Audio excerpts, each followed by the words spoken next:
नमस्कार, स्वागत है आप सभी का एनएफ न्यूज पर। मैं हूं आपके साथ रोहित। वक्फ बिल पेश किया गया, दोनों सदनों में पास हुआ और अब कानून भी बन गया क्योंकि राष्ट्रपति की मुहर लग गई। लेकिन इस बीच बवाल मचा हुआ है। बीजेडी, बीजू जनता दल, जो कि उड़ीसा की पार्टी है, उसके सांसद ने समर्थन में वोट किया तो पार्टी के अंदर अब सिर फुटौल शुरू हो गया है। अब क्या पूरा मामला है, पंकज प्रसून जी से समझने की कोशिश करेंगे और आप तक ये पूरा मामला पहुंचाएंगे। पंकज जी, बीजेडी के सस्मित पात्रा ने वोट पक्ष में किया, बाकायदा आकर बयान दिया और अब उड़ीसा में बवाल मचा है। पार्टी नेताओं में यह इतनी असहमति क्यों? क्या ऊपर से आदेश नहीं थे कि कहां वोट डालना है? नहीं, लोकसभा तक विरोध कर रही थी बीजू जनता दल और राज्यसभा में यह कहा गया कि अपनी अंतरात्मा की आवाज पे आप वोट कीजिए। तो 4 लोगों ने विरोध में वोट दिया, 2 लोगों ने पक्ष में वोट दिया और एक एब्सेंट रहे, अनुपस्थित रहे। यह बीजू जनता दल का आंकड़ा है।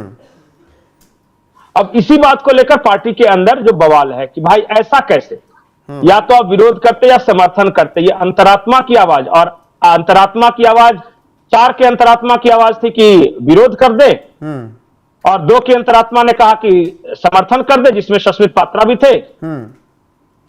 और एक ने देखा कि इस झंझट में पड़ना ही नहीं, इसलिए वो एब्सेंट रहा। अब इस पूरे मामले को लेकर एक प्रदीप जेना है, बीजू जनता दल के वरिष्ठ नेता, उन्होंने चिट्ठी लिखी है नवीन पटनायक, प्रताप जेना, बिल्कुल जी। प्रताप जेना ने चिट्ठी लिखी है नवीन पटनायक को। उन्होंने कहा कि सस्मित पात्रा को अब कारण बताओ नोटिस जारी कीजिए और उनसे स्पष्टीकरण मांगा जाए। जेना ने पत्र में कहा है कि इस मामले को गंभीरता से लेने की जरूरत है क्योंकि इससे पार्टी के स्टैंड को लेकर कंफ्यूजन है। उन्होंने कहा कि अगर हमने साथ दिया होता विपक्ष का तो ये 95 का आंकड़ा बढ़ जाता। उन्होंने कहा कि अपनी मर्जी से कोई समर्थन नहीं कर सकता। जब सारी पार्टियों ने अपना अपना व्हिप जारी किया था तो फिर एक बीजू जनता दल ने अंतरात्मा की आवाज कहां से आ गया बात? क्या नवीन पटनायक ने कहा था कि अंतरात्मा की आवाज से वोट देना है? क्या बात हुई? क्या प्रधानमंत्री से पहले बात हो गई होगी? यही तो आरोप है जेना साहब का। उन्होंने कहा कि पार्टी ने फैसला किया था कि, मतलब वो सस्मित पात्रा ने कहा है ये बाकायदा अपने सोशल मीडिया पोस्ट पे, कि पार्टी ने फैसला किया था कि हमें अपनी समझ से वोट करना है। मैंने बिल का समर्थन किया, 4 सांसदों ने बिल का विरोध किया, 2 ने, मैंने और एक और ने समर्थन किया, 1 ने वोट नहीं किया। तो जब ये कहा ही गया कि अपनी समझ से वोट करना, तो मैंने अपनी समझ से किया। लेकिन जो एक बद्री नारायण पात्रा हैं, जो कि एमएलए हैं बीजू जनता दल के, उन्होंने कहा है कि पार्टी अध्यक्ष ने साफ साफ कहा था कि सदस्यों को बिल का विरोध करना है। यह अंतरात्मा वाली बात कहां से आ गई और मीडिया में किसने प्लांट किया इसे? नवीन बाबू ने खुद मुजीबुल्लाह खान को, जो कि बीजू जनता दल के नेता है, उनको 2 बार कहा था। एक बार इफ्तार पार्टी में और फिर फोन पर कि बिल के खिलाफ वोट करना है हमें। लेकिन फिर बाद में अचानक लोकसभा में वोटिंग के बाद यह खबर आ गई मीडिया में कि अपनी समझ के अनुसार वोट करे। बोले कि यह खबर किसने प्लांट की? पंकज जी, 2024 विधानसभा चुनाव जिस तरीके की तल्खियां बीजेडी में थी, 2 गुट बटे हुए थे, वो क्या अब मौका मिला है तो इसलिए ये विरोध और बढ़ रहा है? बीजू जनता दल के अंदर 2 गुट बने हुए। एक गुट है जो भारतीय जनता पार्टी या प्रधानमंत्री नरेंद्र मोदी का समर्थन करता है, और दूसरा गुट यह है जो उनका घोर विरोधी है। जैसे मुजीबुल्लाह खान हो गए, जेना साहब हो गए, ये सब मोदी विरोधी गुट में है। और भी है, जैसे शशिभूषण बेहरा हैं, भूपिंदर सिंह हैं, ये सब मोदी विरोधी गुट के हैं। लेकिन कई नेता ऐसे हैं जो कि सॉफ्ट कॉर्नर रखते हैं और यही बार बार ये दिखता है। अब बीजू जनता दल के रुख को लेकर तो भ्रम था कि क्या थे, मतलब कि वो समर्थन में थे या विरोध में थे।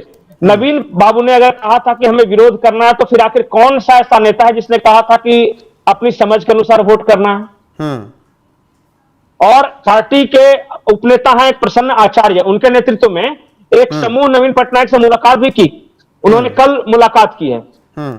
उन्होंने कहा कि पार्टी में इस तरह तो अनुशासन की कमी है और खास निर्देश का अभाव भी है।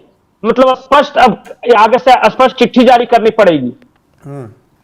क्या उन्होंने कहा कि हम धर्मनिरपेक्ष मूल्यों के साथ है या बीजेपी की नीतियों के साथ है? तो नवीन बाबू को ये बीजेडी में पंकज जी, एक तो आपने कहा कि एक चाहने वाला गुट है पीएम मोदी को और एक है जो पार्टी के अनुसार चल रहा है। बिल्कुल बिल्कुल। लेकिन क्या पांडियन और नवीन पटनायक गुट नहीं हो गया है उधर? नहीं नहीं, ये तो विधानसभा चुनाव के इससे पहले ही ये साफ हो गया था कि न पंडियन साहब ने भी बाद में कह दिया था कि मैं कोई अगली पीढ़ी में नेता नहीं बनने जा रहा हूं, और नवीन पटनायक ने भी साफ कर दिया था कि ऐसा कोई इरादा नहीं है। हाँ, मीडिया में इस तरह की स्टोरियां बहुत चल रही थी कि नवीन पटनायक के बाद पंडियन, और इसे लेकर बीजू जनता दल के जो वरिष्ठ नेता हैं, जो पुराने नेता हैं, उन्हें उनमें असंतोष भी था। देखिए, पंडियन साहब साउथ इंडियन है, वो आके बीजू जनता दल में आकर सदस्यता लेकर फिर बाद में उड़ीसा चलाएंगे, इस बात की संभावना बेहद कम थी।